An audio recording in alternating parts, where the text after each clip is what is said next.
દિલ્હી વિધાનસભા ચૂંટણીના પ્રચાર માટે રવિવારે વડાપ્રધાન નરેન્દ્ર મોદી દિલ્હી પહોંચ્યા અને પીએમએ આરકેપુરમાં લગભગ 1 કલાક સુધી જનતાને સંબોધિત કરી હતી અને આ દરમિયાન મોદીએ આપ અને કોંગ્રેસ પાર્ટીની ટીકા કરી હતી। પ્રધાનમંત્રીએ દેશવાસીઓને વસંત પંચમીની શુભેચ્છા પાઠવી રેલીની શરૂઆત કરી। મોદીએ કહ્યું કે વસંત પંચમીથી હવામાન બદલાવાનું શરૂ થઈ જશે। 3 દિવસ પછી 5 ફેબ્રુઆરીએ દિલ્હીમાં વિકાસની એક નવી વસંત આવવાની છે। દિલ્હીમાં મતદાન પહેલા જ ઝાડુએ તણખા વિખેરાઈ ગયા છે। આપત્તિના નેતાઓ તેને છોડી રહ્યા છે। આપત્તિ પક્ષે 11 વર્ષ બગાડ્યા છે। ત્યારે સારી સરકાર એ છે જે બહાના બનાવવાને બદલે દિલ્હીને સુંદર બનાવવામાં પોતાની શક્તિ લગાવે છે। ત્યારે પીએમ મોદીએ પોતાના ભાષણ દરમિયાન 7 મુખ્ય મુદ્દાઓ પર ધ્યાન દોર્યું હતું, જેમાં પહેલો મુદ્દો છે કે આ વખતે દિલ્હીમાં આપ સરકારને બદલે ભાજપ સરકાર બનવા જઈ રહી છે। આ વખતે આખી દિલ્હી કહી રહી છે કે આ વખતે મોદી સરકાર। દિલ્હીની આ પાર્ટી માટે 11 વર્ષ બગાડ્યા છે અને હું દરેકને દિલ્હીના પરિવારને વિનંતી કરું છું કે અમને રાજ્યમાં તમારા બધાની દિલ્હીના લોકોની સેવા કરવાની તક આપો। હું ગેરંટી આપું છું કે તમારી દરેક સમસ્યા મુશ્કેલીના ઉકેલ માટે હું શક્ય તેટલું બધું કરીશ। दिल्ली की आपदा पार्टी ने यहां के 11 साल बर्बाद कर दिए हैं। मेरे दिल्ली के हर परिवार से प्रार्थना है कि राज्य में हमें आप सबकी, दिल्ली वासियों की सेवा का मौका जरूर दें। मैं गारंटी देता हूं, आपकी हर मुसीबत, हर परेशानी को दूर करने के लिए खप जाऊंगा।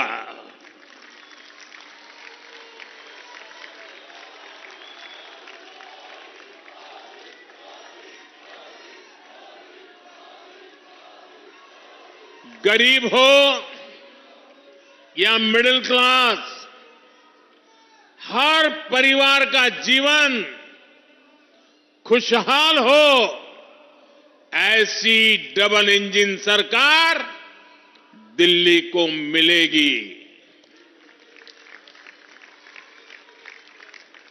हमें ऐसी डबल इंजन सरकार बनानी है जो लड़ाई झगड़े के बजाय दिल्ली के लोगों की सेवा करे,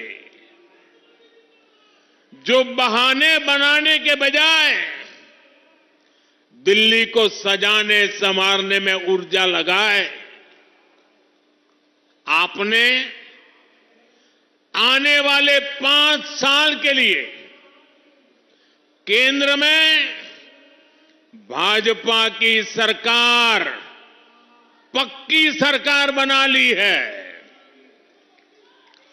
अब गलती से भी यहां आपदा सरकार नहीं आनी चाहिए जो दिल्ली के 5 और साल बर्बाद कर दे। દિલ્હીમાં ડબલ એન્જિનની સરકાર આવશે, જેથી દરેક પરિવાર પછી ભલે ગરીબ હોય મધ્યમ વર્ગ તેનું જીવન સુખી રહે। આપણે એવી સરકાર બનાવવી પડશે જે લડવાને બદલે દિલ્હીના લોકોની સેવા કરે, જે બહાના બનાવવાને બદલે દિલ્હીને સુંદર બનાવવામાં પોતાની શક્તિ લગાવે। તમે આગામી 5 વર્ષ માટે કેન્દ્રમાં મજબૂત ભાજપ સરકાર બનાવી છે। હવે આ પાર્ટી સરકારને ભૂલથી અહીં ન આવવી જોઈએ। फरवरी अब दूर नहीं है। मैं दिल्ली भाजपा के कार्यकर्ताओं से, भाजपा के सभी शुभचिंतकों से प्रार्थना करता हूं, अब हमें मौका चूकना नहीं है। हमें दिल्ली के हर परिवार, हर वोटर से मिलना है। हर परिवार तक मोदी का प्रणाम, मोदी का नमस्कार पहुंचाना है। दिल्ली भाजपा के कार्यकर्ताओं को नरेंद्र मोदी का एक आग्रह है। मेरे कार्यकर्ता साथियों, दिल्ली को आपदा से मुक्ति दिलाने के लिए 5 फरवरी को अपने साथ कम से कम 5 भाजपा समर्थकों को लेकर पोलिंग बूथ तक जाएं और भाजपा को वोट दिलाएं। लोकतंत्र एक उत्सव है। चुनाव के दिन 20-20, 25-25 के टोले में वोट करने के लिए निकले, थाली बजाते बजाते जाए, घंटी बजाते बजाते जाए, ढोल बजाते बजाते जाए, उत्सव मनाए, लोकतंत्र का उत्सव मनाए।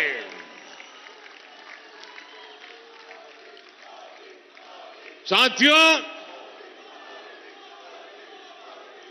8 फरवरी को शानदार विजय सभा में हम मिलेंगे। विजय निश्चित है।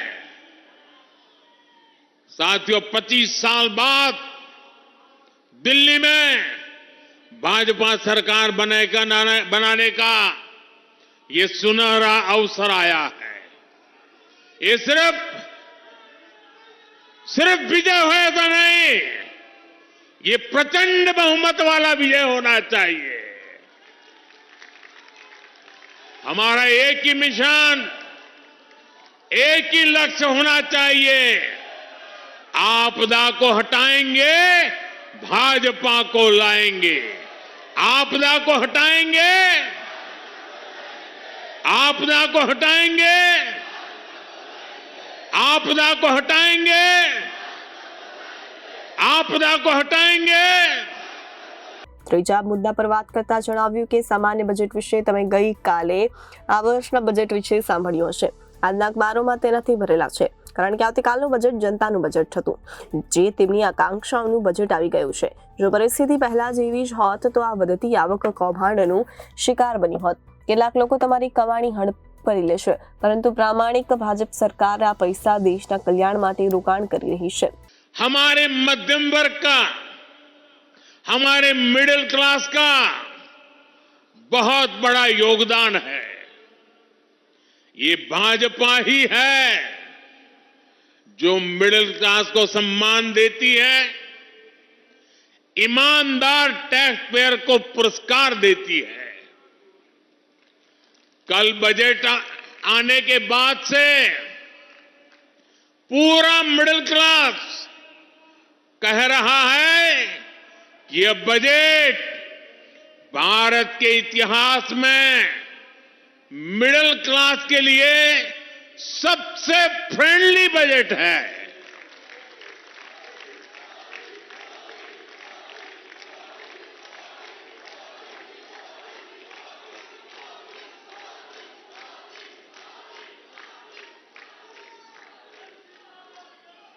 पहले बजट आना है सुनकर के 5 दिन पहले मध्यम वर्ग की नींद उड़ जाती थी, और बजट आने के बाद साल भर वो सो नहीं पाता था। ये बजट ऐसा आया है, हिंदुस्तान का हर परिवार खुशियों से भर गया है, उमंग से भर गया है। हमारी सरकार ने 12 लाख रुपए तक की आमदनी पर, इनकम पर इनकम टैक्स पूरी तरह जीरो कर दिया, जीरो।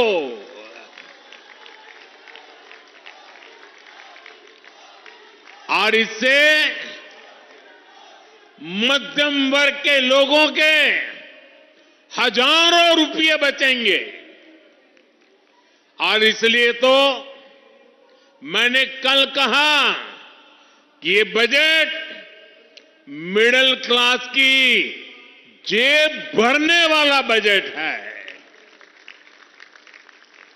दिल्ली के मिडिल क्लास परिवारों की जेब में भी इस साल हजारों करोड़ रुपए एक्स्ट्रा आने वाले हैं। आजादी के बाद से लेकर अभी तक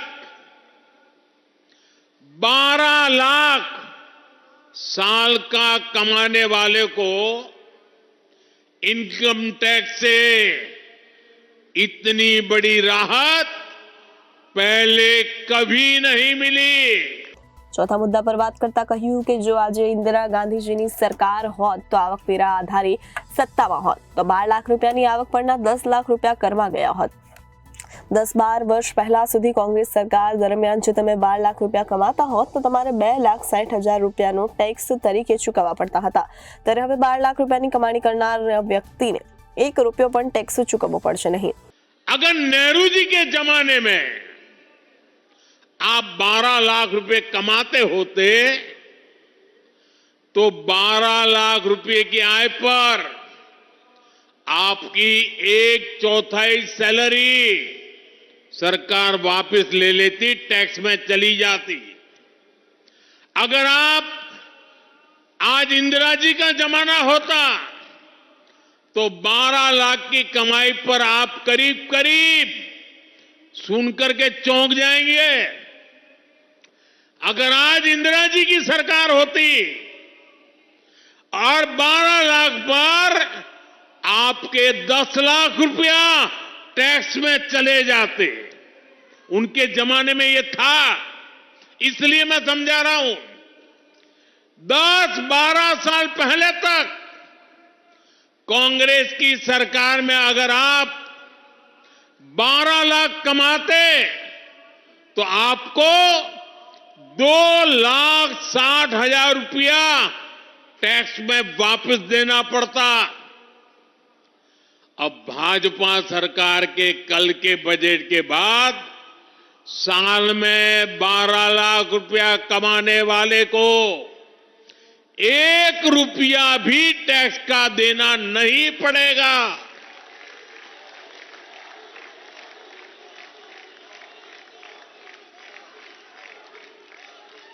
साथियों, कांग्रेस की सरकारें सिर्फ अपना खजाना भरने के लिए टैक्स लगाती है, लेकिन भाजपा की सरकार सामान्य मानवी को राहत देने के लिए, उनका सामर्थ्य बढ़ाने के लिए खजाना खोल देती है. 5મા મુદ્દા પર વાત કરતા જણાવ્યું કે કૌભાંડ અંગે દિલ્હીના લોકો ક્યારેય ભૂલી શકશે નહીં કે એવી રીતે આપદા અને કોંગ્રેસે રમતગમતના નામે દિલ્હીના લોકોને છેતર્યા છે. કોમનવેલ્થ કૌભાંડનો ડાઘ એટલો ઊંડો છે કે કોંગ્રેસે ક્યારેય તેનાથી મુક્ત થઈ શકશે નહીં.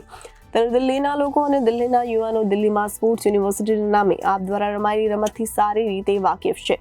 એટલા માટે આજના યુવા ભારતમાં ભાજપ પર વિશ્વાસ કરે છે અને ભાજપ સાથે છે. आजकल हम देख रहे हैं कैसे दिल्ली में वोटिंग से पहले ही झाड़ू के तिनके बिखर रहे हैं.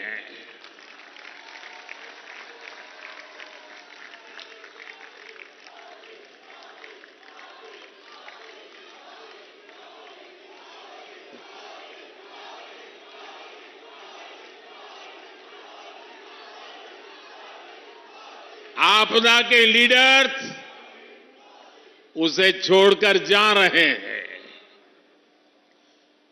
ये जान चुके हैं कि ग्राउंड पर जनता आपदा से कितना नाराज है, कितनी नफरत करती है. दिल्ली के लोगों के गुस्से से आपदा पार्टी इतनी घबरा गई है कि हर घंटे झूठी घोषणाएं कर रही है.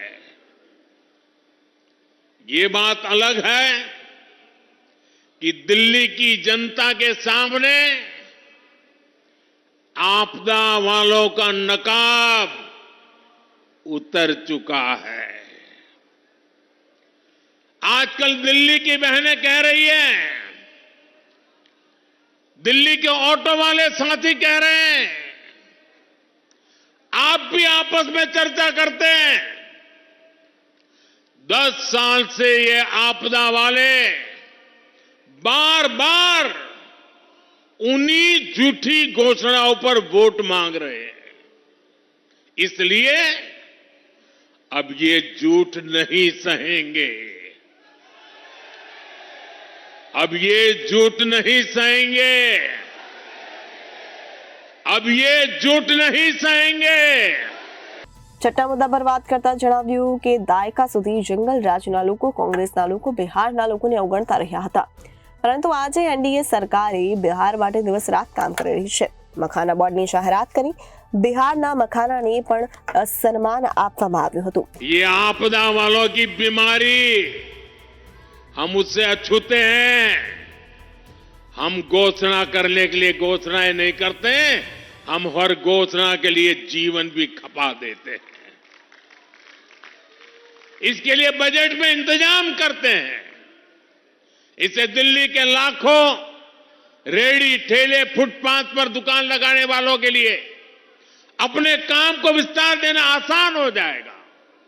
साथियों, दिल्ली भाजपा ने भी ऐसे साथियों के लिए अनेक गारंटियां दी है. जैसे झुग्गी बस्तियों में रहने वाले परिवारों के लिए 5 रुपये में पोषक खाना देने की गारंटी. जो हमारे ऑटो वाले साथी हैं, ई रिक्शा चलाते हैं, अन्य घरों में काम करने वाले साथी हैं, उनके लिए वेलफेयर बोर्ड बनाया जाएगा. उनको 10 लाख तक का बीमा मिलेगा. बच्चों की फीस में भी भाजपा सरकार मदद देगी. और मैं आपको एक और गारंटी देता हूं, ये आपदा वाले अफवाह फैला रहे हैं, लेकिन याद रखिएगा, दिल्ली में एक भी झुग्गी नहीं टूटेगी.